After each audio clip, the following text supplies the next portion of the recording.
Allah subhanahu wa ta'ala ala jon kendolu miliyalun ne koy kita baton kal sandilata te alay Allah subhanahu wa ta'ala man ko to jamala fo la karola ade woto ay nyim fo to ko itolla man ko to kendolu ade woto koy ka jamba franka fiyala le andi ka jamba molu fala le e be ka molu niyol bo amman ke tonya kan e be ka ke ban niyol ti kasilo kun du molu ma ka molu niyol bondi e be ka ke katu melali fananti mil ka molu korteo ka molu fa amman ke tonya kanti iman ke rebelolu fananti milka silo kuntu moluma wala man ke alla jon kan dol lamman kuto wala bika mol fa ghairi haqq annu alla jon kan dol lamman kuto imum mollati miliyalon ni koy jam fata jeenola o to yara fan jeene lanu man ke alla jon kan dolti alay min man kuto jin ayoto jam walladina la yad'una ma allahi ilahan akhar alakum mulmin ibika batu ben koten kumandi ala fe subhanahu wa ta'ala yimma la jongol la man ko to kilen wala yaqtuluna an-nafs allati harrama Allah illa bil haqq andi bika niyo fanam fa niyo mi yalon ko ala ya fa harami andine fa seke to nya kanne yemmo fa sari on to yefa na man ke o nyamati walla ila dino ibota ila muslimi ya dino to iketa kristiano tikila ko man badala dinahu faqtulu kama fi hadith Abdullah ibn Abbas radiyallahu anhuma wana nyongolu nyante fala milkan barika mol fa man ke sari on siroti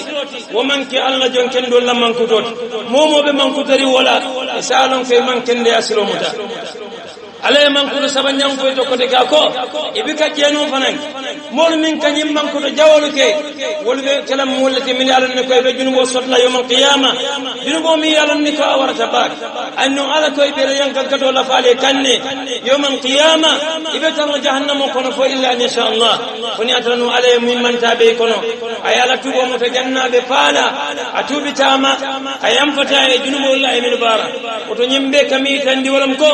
lanka yamu jiko jawbalet ala sosolo mati ala fanyan dole mati wala yadu billah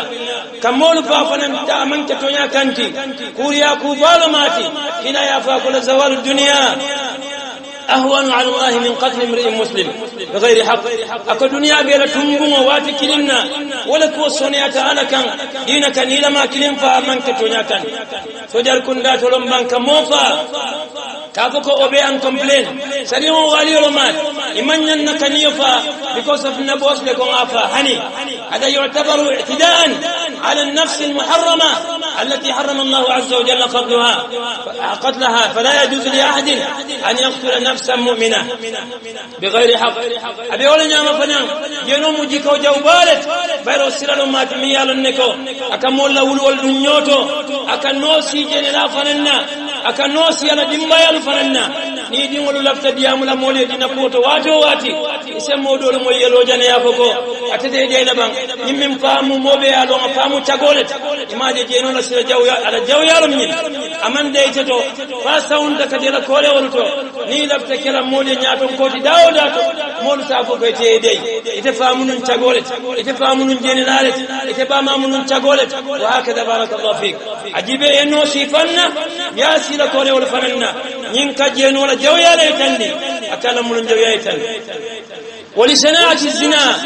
أن الذي اعتاده لا يرغب في الزواج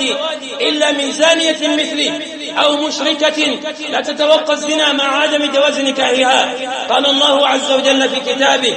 الزاني لا ينكح إلا زانية أو مشركة والزانية لا ينكحها إلا زان أو مشرك